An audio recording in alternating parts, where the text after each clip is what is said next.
Ladies and gentlemen, Mr. Mark Barden.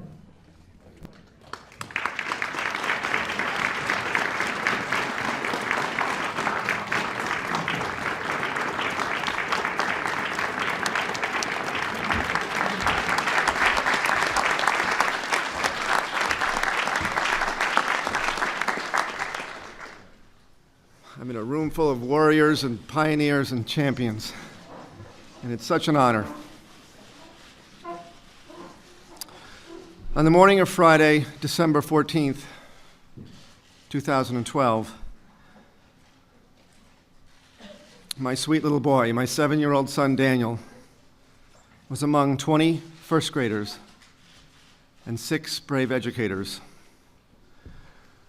who were shot to death at Sandy Hook Elementary School in Newtown, Connecticut. In the 3 years since those 26 precious lives were lost at that school, far too many more lives have been lost to gun tragedies in this country.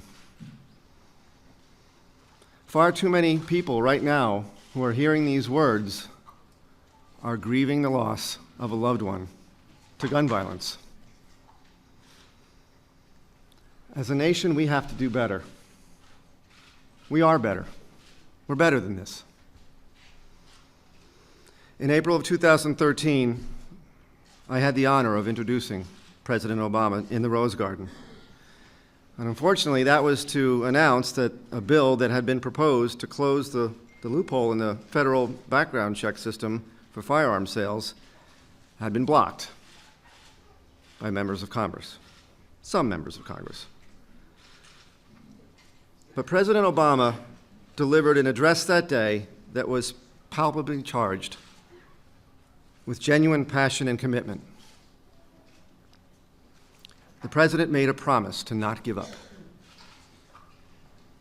I remember standing there with my family and Vice President Biden, listening to our president speak, and our feelings of despair were replaced with feelings of hope. And I remember thinking, who's going to help him with this? That's a tall order. And so since then, I've come to know and respect and learn from many amazing individuals and organizations who are doing good, smart work in this space, and many of you are right here, right now. Many of the folks in the Gun Violence Prevention Coalition, including Sandy Hook Promise, have had numerous meetings with Vice President Biden and President Obama and their top advisors to address this issue. But we can't do it alone, and the president can't do it alone. The thing is, every gun-related death is preventable. And we need your help. We need everybody engaged in this.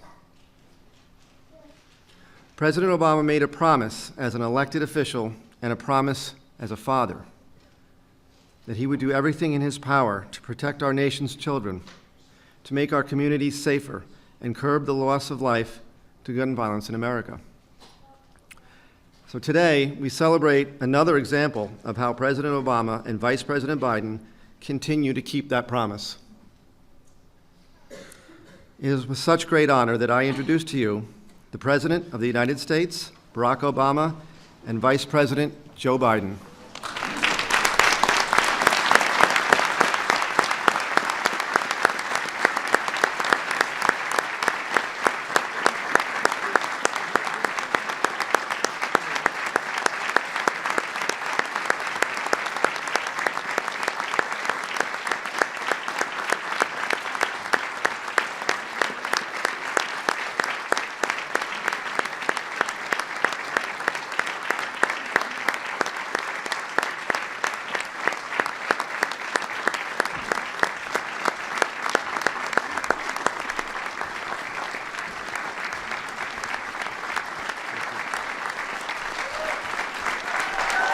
Thank you.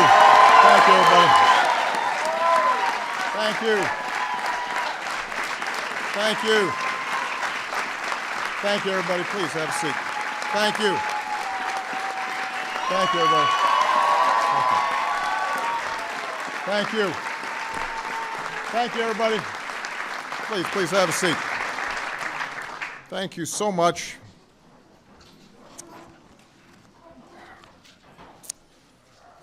Mark, I want to thank you for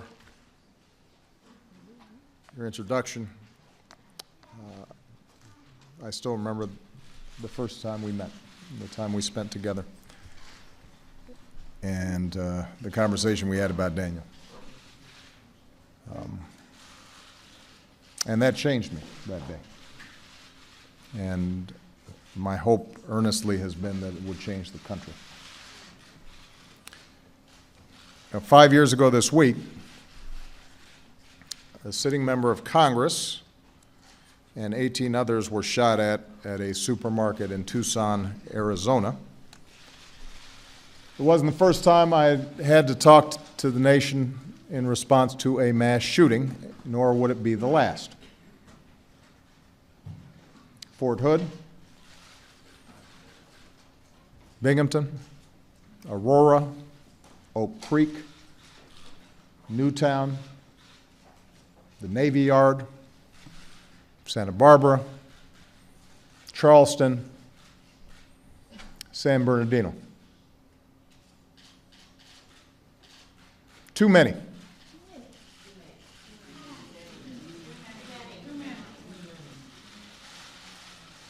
Now, thanks to a great medical team and the love of her husband, Mark, my dear friend and colleague, Gabby Giffords, survived. She's here with us today with her wonderful mom.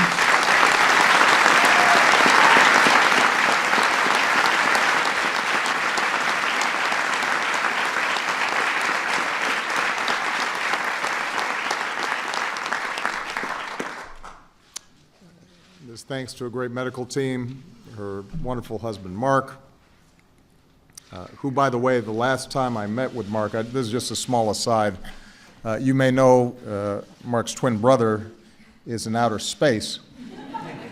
He came to the office, and I said, how often are you talking to him? He says, well, I usually talk to him every day, but the call was coming in right before the meeting, so I think I may have not answered his call, which made me feel kind of bad. That's a long-distance call. So I told him if his brother Scott is calling today, that he should take it. Turn the ringer on.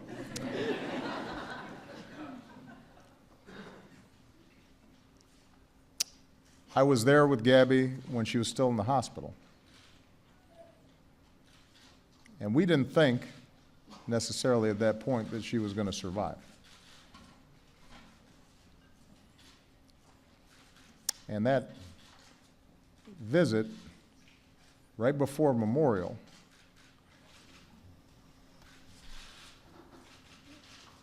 about an hour later, Gabby first opened her eyes.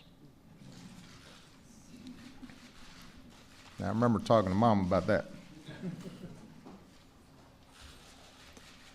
But I know the pain that she and her family have endured these past 5 years. And the rehabilitation and the work and the effort to recover from shattering injuries. And then I think of all the Americans who aren't as fortunate. Every single year, more than 30,000 Americans have their lives cut short by guns. 30,000. Suicides, domestic violence, gang shootouts, accidents. Hundreds of thousands of Americans have lost brothers and sisters, or buried their own children. Many have had to learn to live with a disability, or learn to live without the love of their life. A number of those people are here today. They can tell you some stories. in this room right here, there are a lot of stories. There's a lot of heartache. There's a lot of resilience. There's a lot of strength. But there's also a lot of pain. And this is just a small sample. The United States of America is not the only country on earth with violent or dangerous people. We are not inherently more prone to violence. But we are the only advanced country on earth that sees this kind of mass violence erupt with this kind of frequency. It doesn't happen in other advanced countries. It's not even close.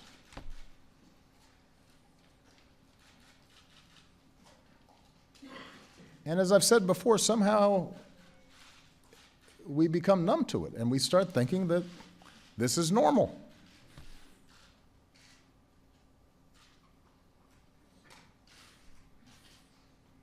And instead of thinking about how to solve the problem, this has become one of our most polarized partisan debates. Despite the fact that there's a general consensus in America about what needs to be done. That's part of the reason why on Thursday I'm going to hold a town hall meeting in Virginia on gun violence. Because my goal here is to bring good people on both sides of this issue together for an open discussion. I'm not on the ballot again. I'm not looking to score some points. I think we can disagree without impugning other people's motives or without being disagreeable. We don't need to be talking past one another, but we do have to feel a sense of urgency about it.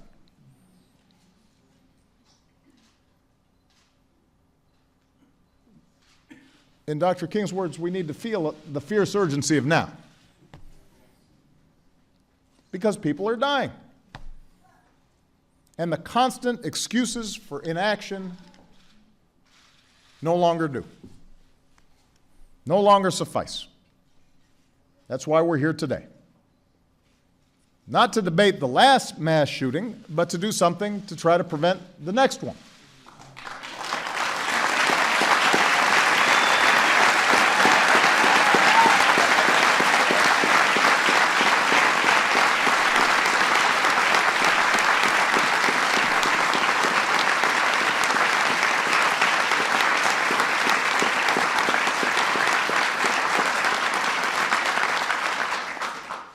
To prove that the vast majority of Americans, even if our voices aren't always the loudest or most extreme, care enough about a little boy like Daniel to come together and take common sense steps to save lives and protect more of our children. Now, I want to be absolutely clear at the start. I've said this over and over again. This also becomes routine. There's a ritual about this whole thing that I have to do. I believe in the Second Amendment.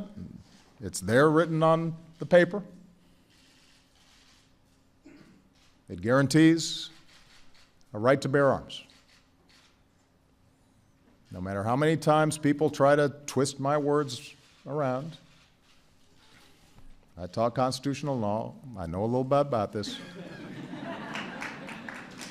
I get it.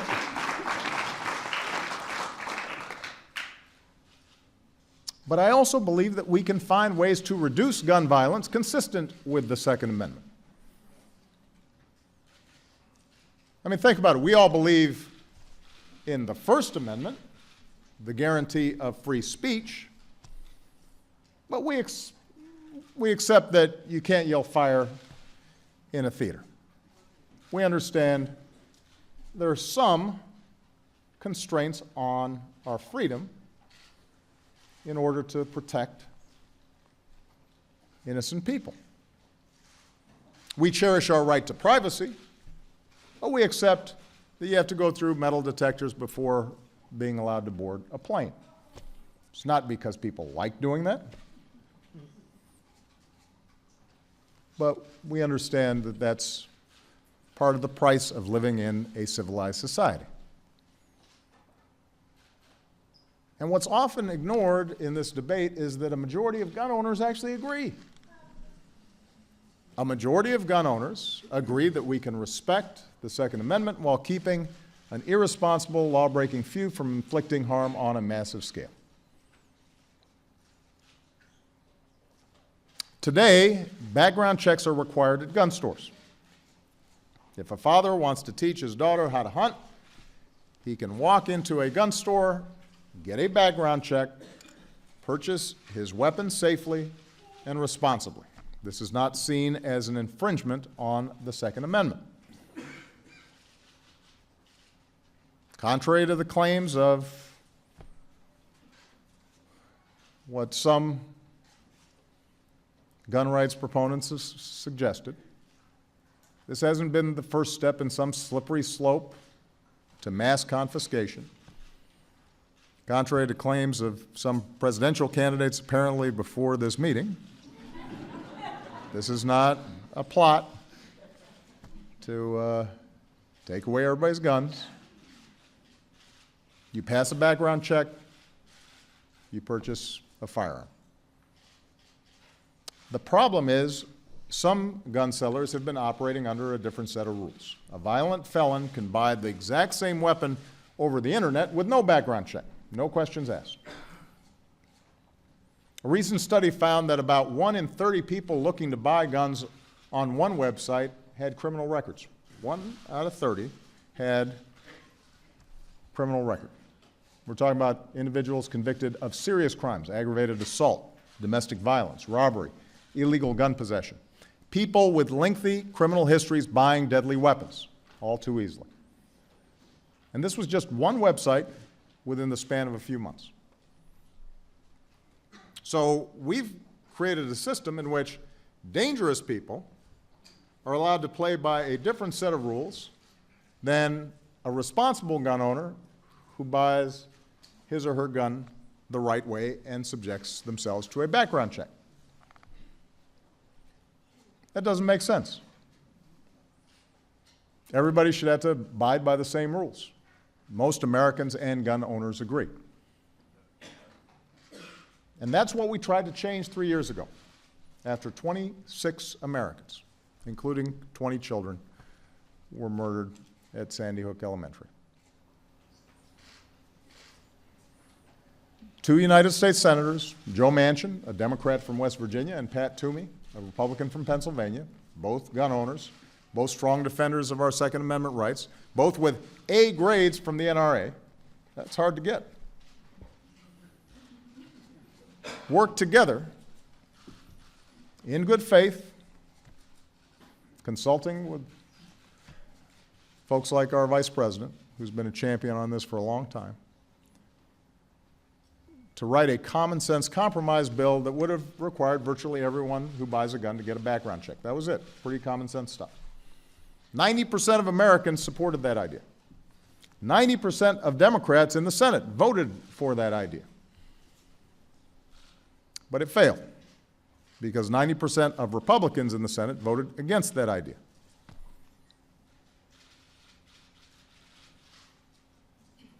How did this become such a partisan issue? Republican President George W. Bush once said, "I believe in background checks at gun shows or anywhere to make sure that guns don't get into the hands of people that shouldn't have them." Senator John McCain introduced a bipartisan measure to address the gun show loophole, saying, "We need this amendment because criminals and terrorists have exploited and are exploiting this very obvious loophole in our gun safety laws." Even the NRA used to support expanded background checks.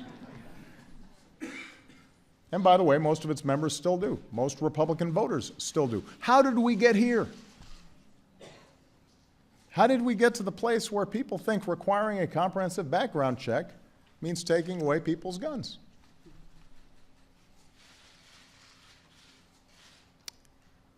Each time this comes up, we are fed the excuse that common sense reforms like background checks might not have stopped the last massacre, or the one before that, or the one before that. So why bother trying?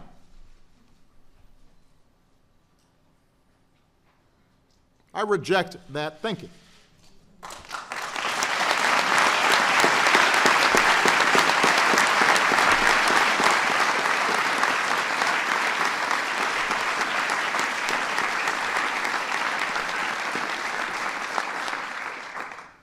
We know we can't stop every act of violence, every act of evil in the world. But maybe we could try to stop one act of evil, one act of violence. Some of you may recall at the same time that Sandy Hook happened, a disturbed person in China took a knife and tried to kill with a knife a bunch of children in China. But most of them survived because he didn't have access to a powerful weapon. We maybe can't save everybody, but we could save some. Just as we don't prevent all traffic accidents, but we take steps to try to reduce traffic accidents. As Ronald Reagan once said, if mandatory background checks could save more lives, it would be well worth making it the law of the land.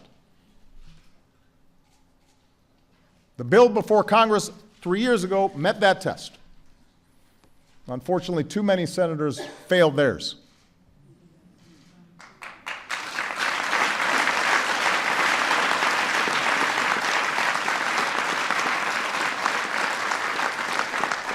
In fact, we know that background checks make a difference. After Connecticut passed a law requiring background checks in gun safety courses, gun deaths decreased by 40%. 40%.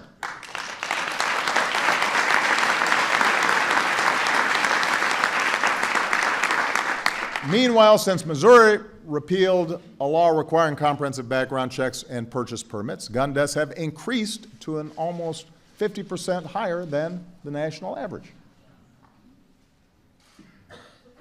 One study found, unsurprisingly, that criminals in Missouri now have easier access to guns. And the evidence tells us that in states that require background checks, law-abiding Americans don't find it any harder to purchase guns whatsoever. Their guns have not been confiscated, their rights have not been infringed.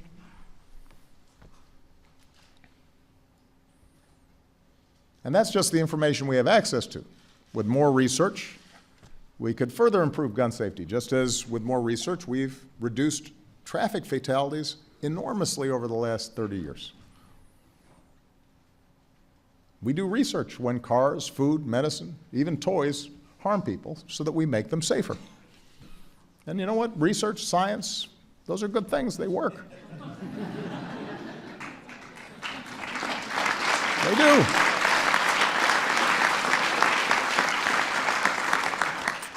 But think about this. When it comes to an inherently deadly weapon,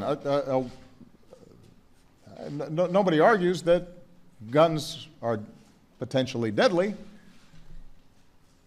Weapons that kill tens of thousands of Americans every year, Congress actually voted to make it harder for public health experts to conduct research into gun violence.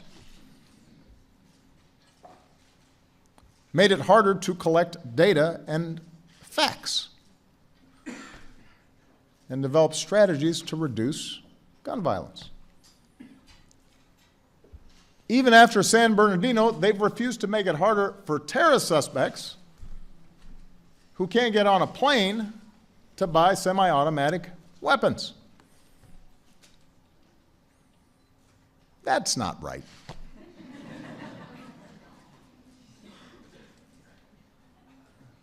That can't be right.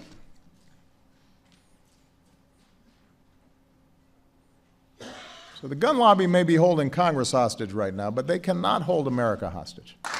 We do not have to accept this carnage as the price of freedom.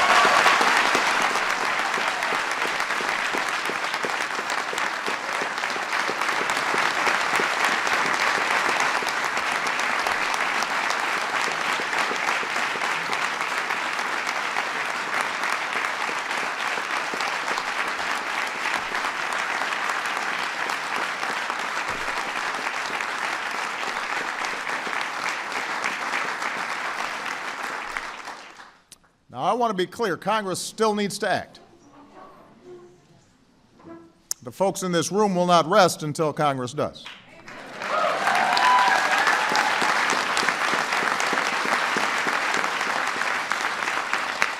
Because once Congress gets on board with common sense gun safety measures, we can reduce gun violence a whole lot more. But we also can't wait.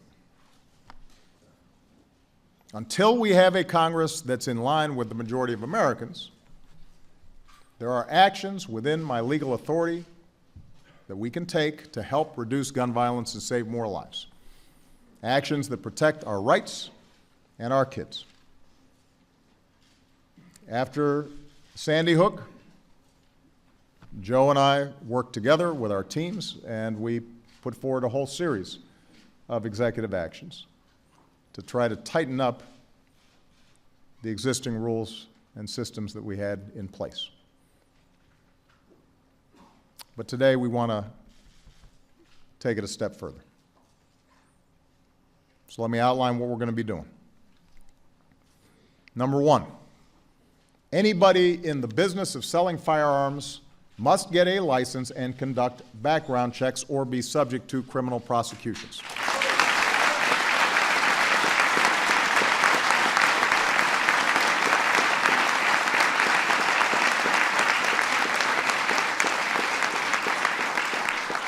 It doesn't matter whether you're doing it over the internet or at a gun show.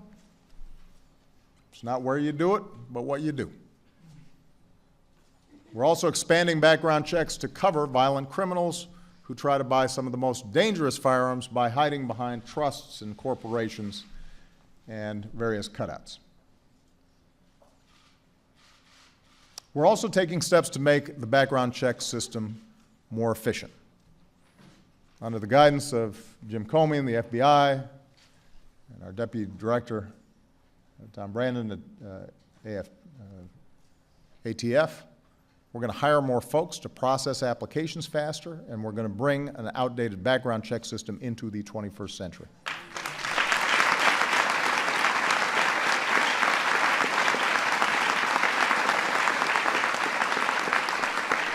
And these steps will actually lead to a smoother process for law-abiding gun owners, a smoother process for responsible gun dealers, a stronger process for protecting the people from, the public from dangerous people. So that's number one. Number two, we're going to do everything we can to ensure the smart and effective enforcement of gun safety laws that are already on the books, which means we're going to add 200 more ATF agents and investigators. We're going to require firearms dealers to report more lost or stolen guns on a timely basis. We're working with advocates to protect victims of domestic abuse from gun violence, where too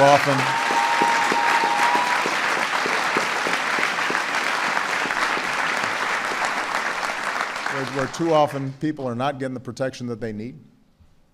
Number three, we're going to do more to help those suffering from mental illness get the help that they need. So,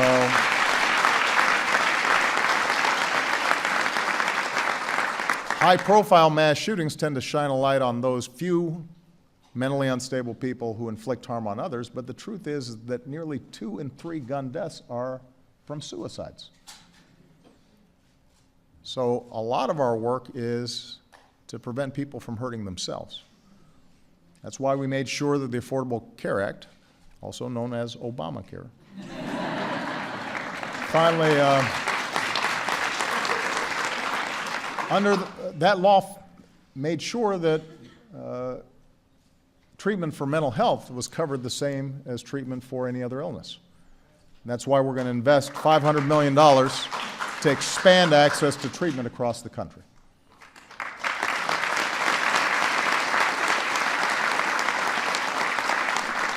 It's also why we're going to ensure that federal mental health records are submitted to the background check system and remove barriers that prevent states from reporting relevant information. If we can continue to destigmatize mental health issues, get folks proper care, and fill gaps in the background check system, then we can spare more families the pain of losing a loved one to suicide. And for those in Congress who so often rush to blame mental illness for mass shootings as a way of avoiding action on guns, here's your chance to support these efforts. Put your money where your mouth is.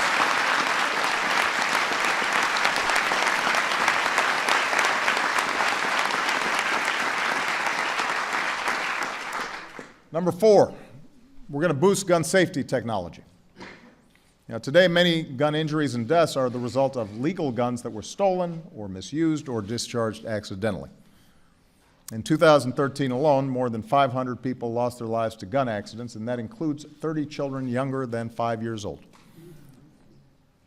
Now, in the greatest, most technologically advanced nation on earth, there is no reason for this. We need to develop new technologies that make guns safer. If we can set it up so you can't unlock your phone unless you got the right fingerprint, why can't we do the same thing for our guns?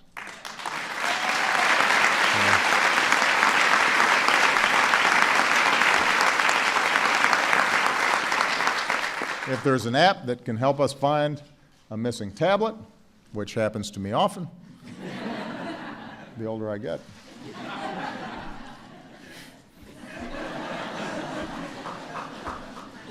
If we can do it for your iPad, there's no reason we can't do it with a stolen gun. If a child can't open a bottle of aspirin, we should make sure that they can't pull a trigger on a gun. Right?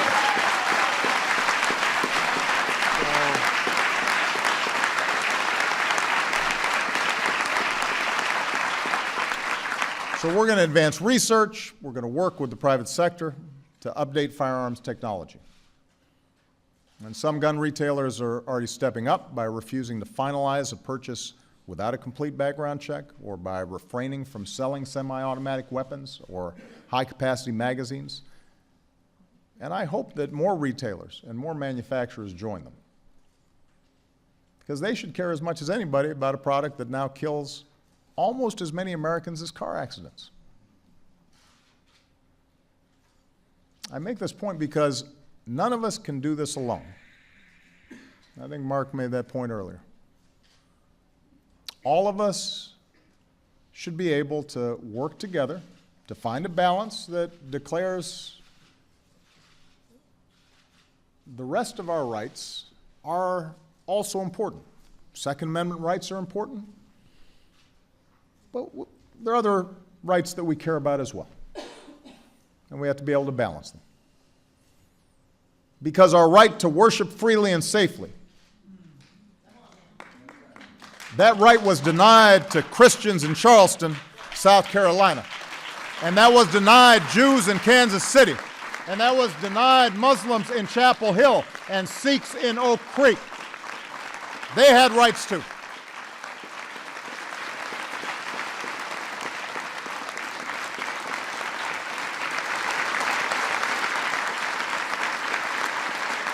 Our right to peaceful assembly, that right was robbed from moviegoers in Aurora and Lafayette. Our unalienable right to life and liberty and the pursuit of happiness, those rights were stripped from college kids in Blacksburg and Santa Barbara, and from high schoolers at Columbine, and from first graders in Newtown.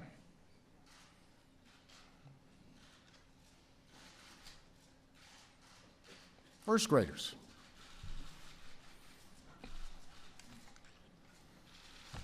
And from every family who never imagined that their loved one would be taken from our lives by a bullet from a gun.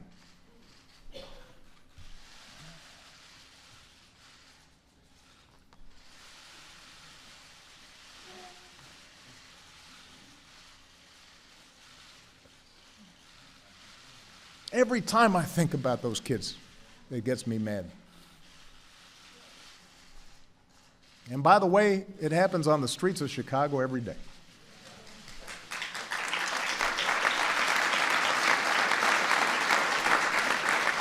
So,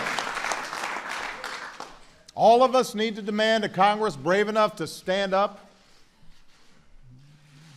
to the gun lobby's lies. All of us need to stand up and protect its citizens. All of us need to demand governors and legislators and businesses do their part to make our communities safer. We need the wide majority of responsible gun owners who grieve with us every time this happens and feel like your views are not being properly represented to join with us to demand something better.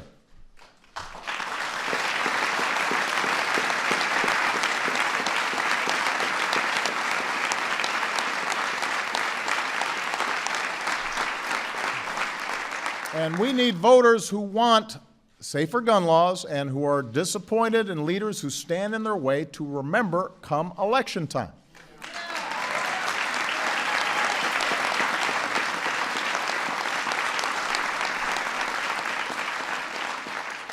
I mean, some of this is just simple math. Yes, the gun lobby is loud and it is organized in defense of making it effortless for guns to be available for anybody, anytime. Well, you know what? The rest of us, we all have to be just as passionate. We have to be just as organized in defense of our kids. This is not that complicated. The reason Congress blocks laws is because they want to win elections. And if you make it hard for them to win an election, if they block those laws, they'll change course, I promise you.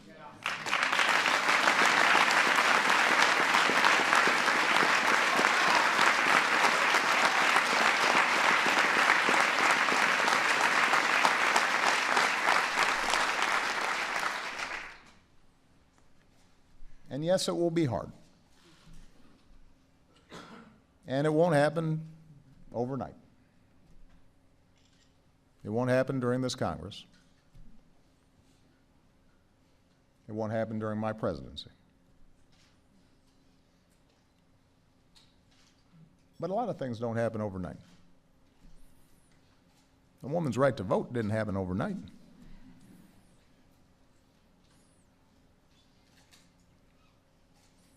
The liberation of African Americans didn't happen overnight.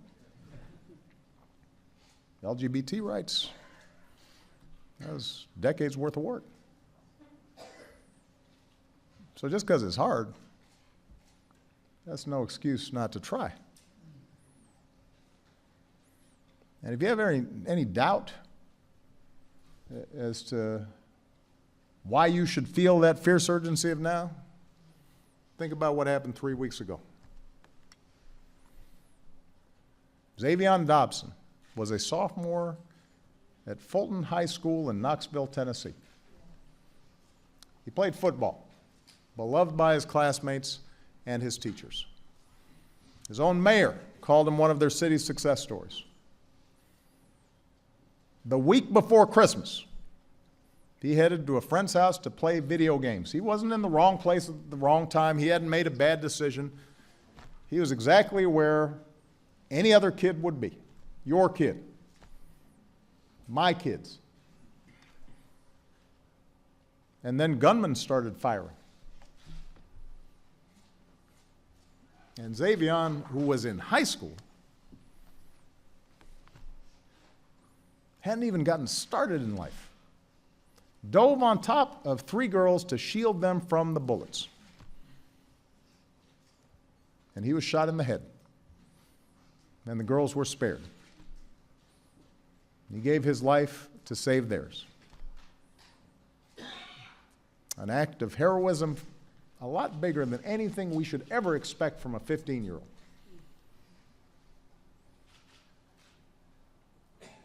Greater love hath no man than this, that a man lay down his life for his friends.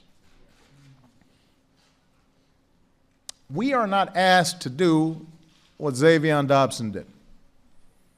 We're not asked to have shoulders that big, a heart that strong, reactions that quick. I'm not asking people to have that same level of courage or sacrifice or love. But if we love our kids and care about their prospects, and if we love this country and care about its future, then we can find the courage to vote. We can find the courage to get mobilized and organized. We can find the courage to cut through all the noise and do what a sensible country would do. That's what we're doing today, and tomorrow we should do more, and we should do more the day after that. And if we do, we'll leave behind a nation that's stronger than the one we inherited and worthy of the sacrifice of a young man like Xavier. Thank you very much, everybody. God bless you. Thank you. God bless America.